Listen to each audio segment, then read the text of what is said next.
ओम शांति।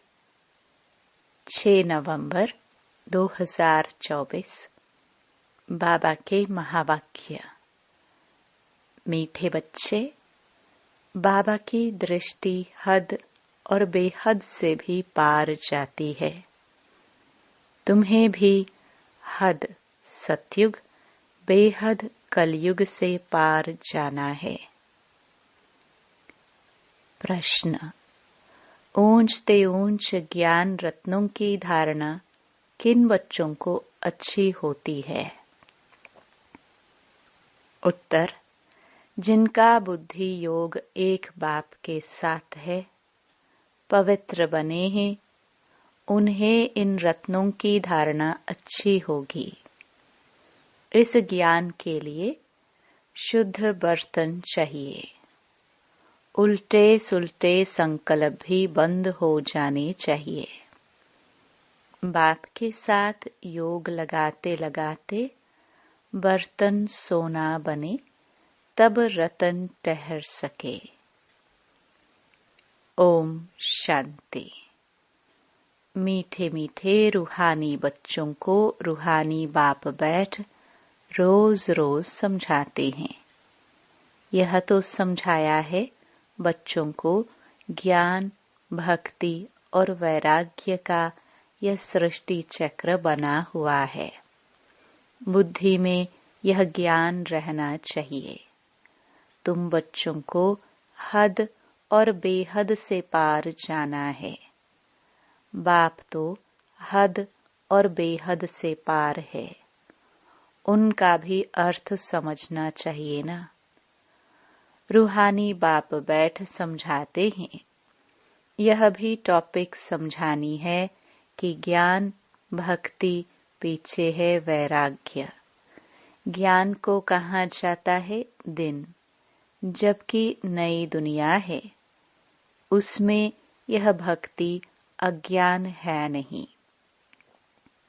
वह है हद की दुनिया, क्योंकि वहाँ बहुत थोड़े होते हैं। फिर आहिस्ते आहिस्ते वृद्धि होती है। आधा समय बाद भक्ति शुरू होती है। वहाँ संन्यास धर्म होता ही नहीं। संन्यास व त्याग होता नहीं। फिर बाद में सृष्टि की वृद्धि होती है।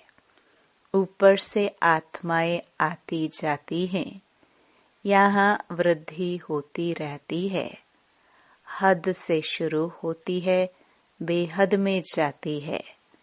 बाप की तो हद और बेहद से पार दृष्टि जाती है।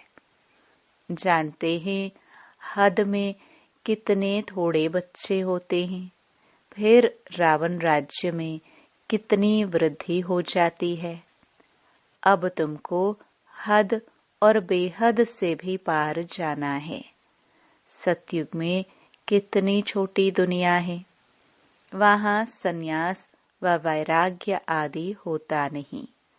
बाद में द्वापर से लेकर फिर और धर्म शुरू होते हैं। संन्यास धर्म भी होता है, जो घर बार का संन्यास करते हैं। सबको जानना तो चाहिए ना। उनको कहा जाता है हठ योग और हद का संन्यास। सिर्फ घर बार छोड़ जंगल में जाते हैं। द्वापर से भक्ति शुरू होती है। ज्ञान तो होता ही नहीं। ज्ञान माना सतयुग त्रेता सुख। भक्ति माना अज्ञान और दुख। यह अच्छी रीति समझाना होता है। फिर दुख और सुख से पार जाना है। हद बेहद से पार। मनुष्य जांच करते हैं ना, कहाँ तक समुद्र है, आसमान है। बहुत कोशिश करते हैं, परंतु अंत पा नहीं सकते हैं। एरोप्लेन में जाते हैं, उसमें भी इतना तेल चाहिए ना, जो फिर वापस भी लौट सके। बहुत दूर तक जाते हैं, परंतु बेहद में जा नहीं सकते। हद तक ही जाएंगे। तुम तो हद बेहद से पार जाते हो। अभी तुम समझ सकते हो, पहले नई दुनिया में हद है, बहुत थोड़े मनुष्य होते हैं, उसको सतयुग कहा जाता है। तुम बच्चों को रचना के आदि मध्य अंत की नॉलेज होनी चाहिए ना। यह नॉलेज और कोई में है नहीं। तुमको समझाने वाला बाप है, जो बाप हद और बेहद से पार है, और कोई समझा न सके।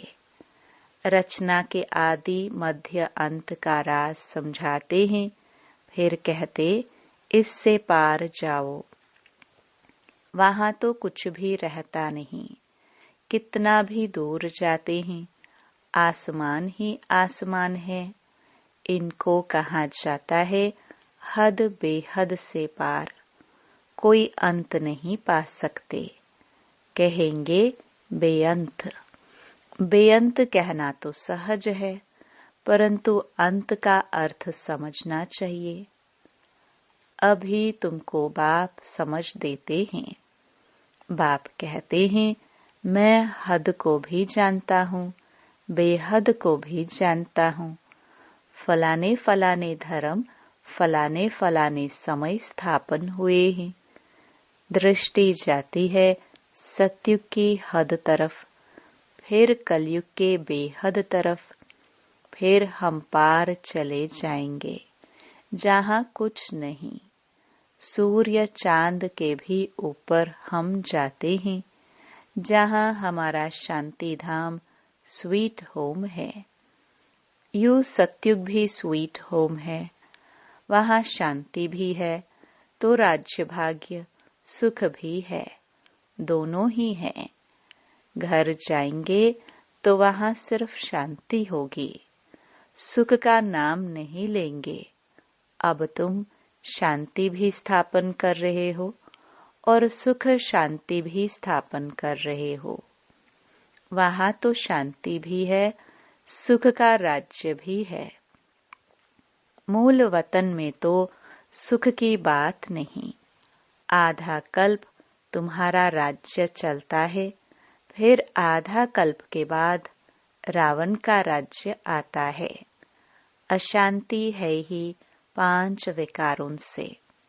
2500 वर्ष तुम राज्य करते हो, फिर 2500 वर्ष बाद रावण राज्य होता है।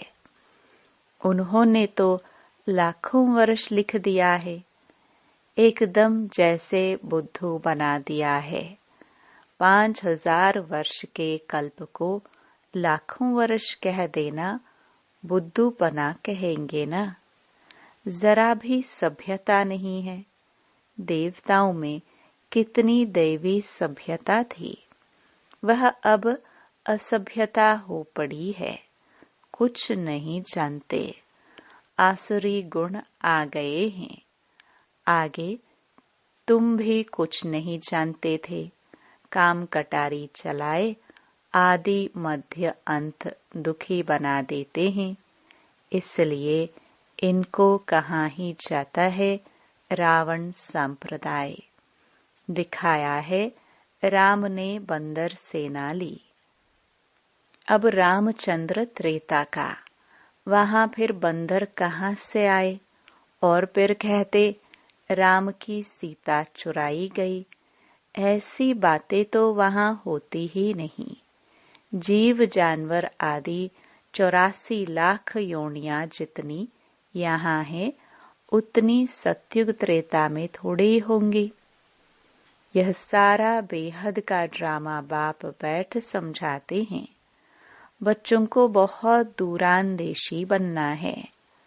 आगे तुमको कुछ भी पता नहीं था। मनुष्य होकर और नाटक को नहीं जानते हैं।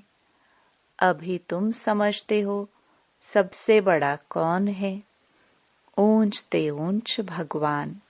श्लोक भी गाते हैं, ऊंचा तेरा नाम। अब तुम्हारे सिवाय और कोई की बुद्धि में नहीं है। तुम्हारे में भी नंबरवार हैं। बाप हद और बेहद का दोनों राज समझाते हैं। उनसे पार कुछ भी है नहीं। वह है तुम्हारे रहने का स्थान, जिसको ब्रह्मांड भी कहते हैं। जैसे यहाँ तुम आकाश तत्व में बैठे हो, उनमें कुछ देखने में आता है क्या? रेडियो में कहते हैं आकाशवाणी। अब यह आकाश तो बेअंत है, अंत पा नहीं सकते, तो आकाशवाणी कहने से मनुष्य क्या समझेंगे? यह जो मुख है, यह है पोलार। मुख से वाणी आवाज निकलती है, यह तो कॉमन बात है। मुख से आवाज निकलना, जिसको आकाशवाणी कहा जाता है। बाप को भी आकाश द्वारा वाणी चलानी पड़े। तुम बच्चों को अपना भी राज सारा बताया है।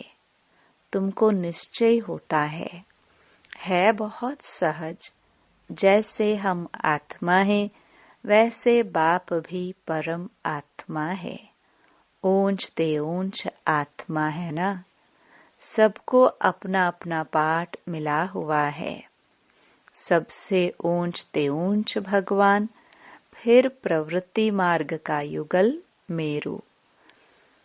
फिर नंबरवार माला देखो कितनी थोड़ी है। फिर सृष्टि बढ़ते बढ़ते कितनी बड़ी हो जाती है। कितने करोड़ दानों अर्थात आत्माओं की माला है। यह सब है पढ़ाई।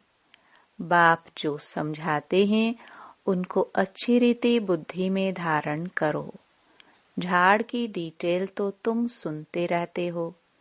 बीज ऊपर में है। यह वैरायटी झाड़ है।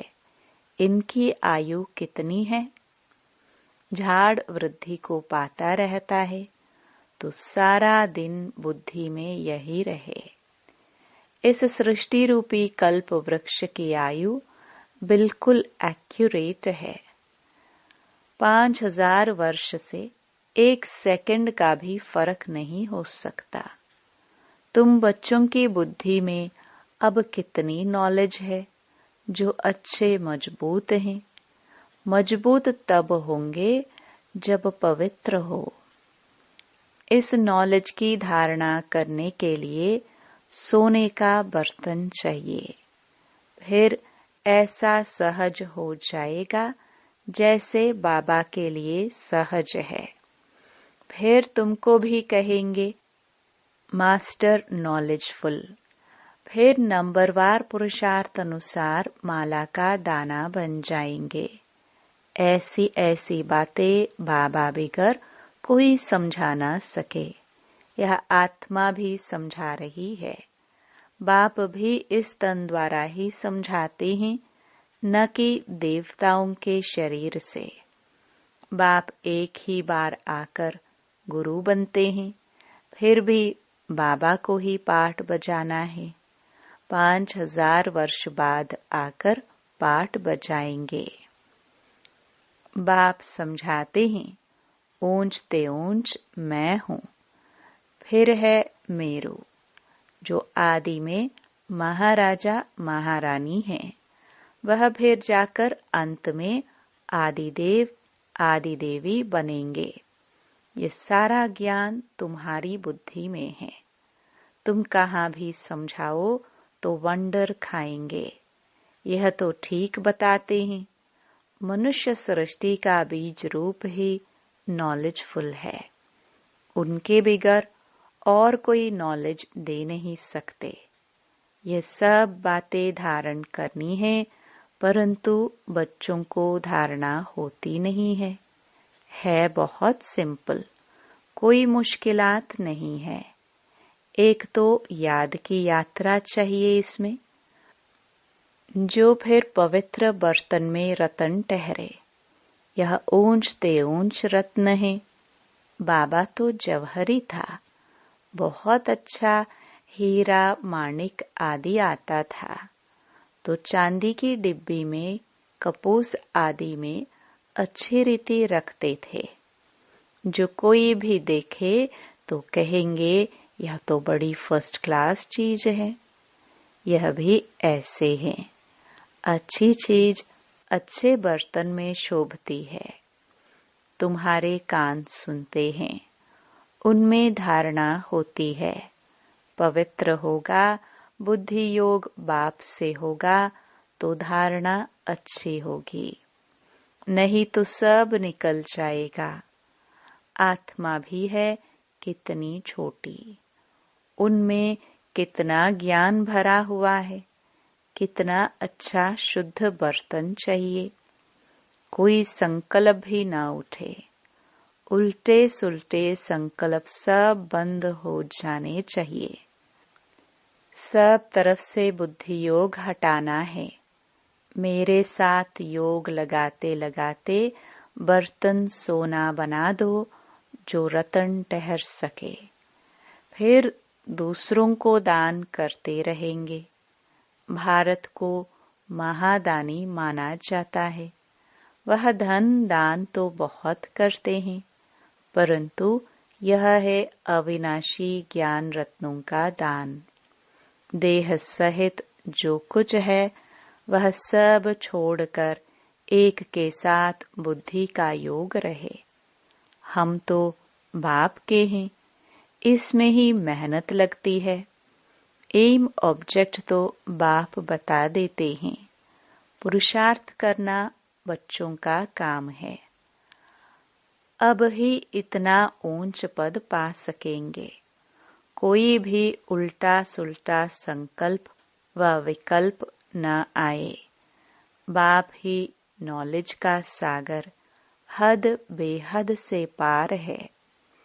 सब बैठ समझाते हैं, तुम समझते हो।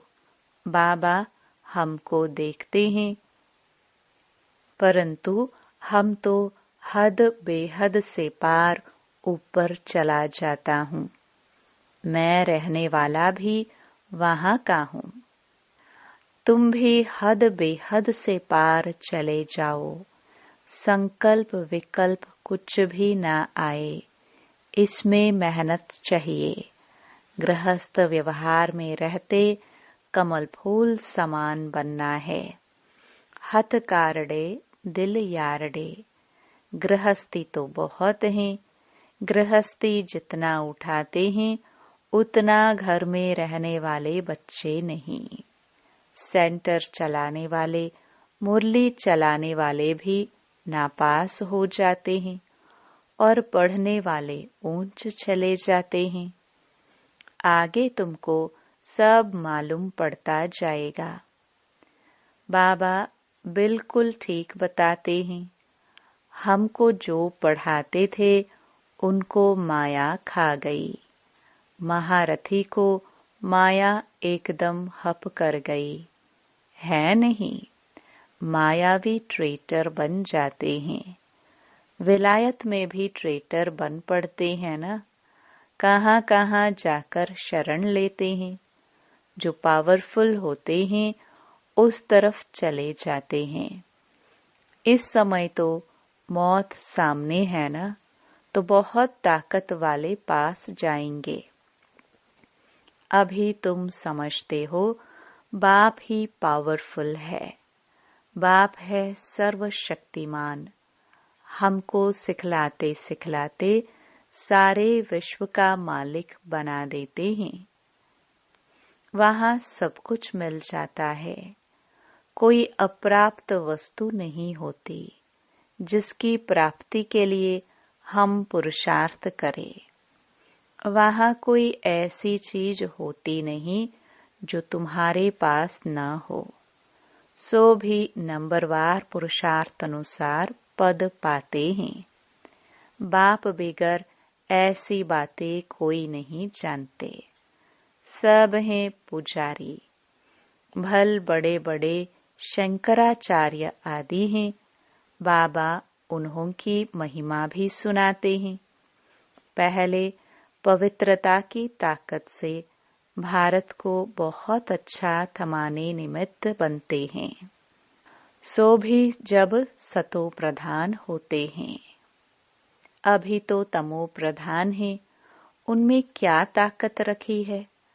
अभी तुम जो पुजारी थे सो फिर पूज्य बनने का पुरुषार्थ कर रहे हो। अभी तुम्हारी बुद्धि में सारा ज्ञान है। बुद्धि में धारणा रहे और तुम समझाते रहो। बाप को भी याद करो।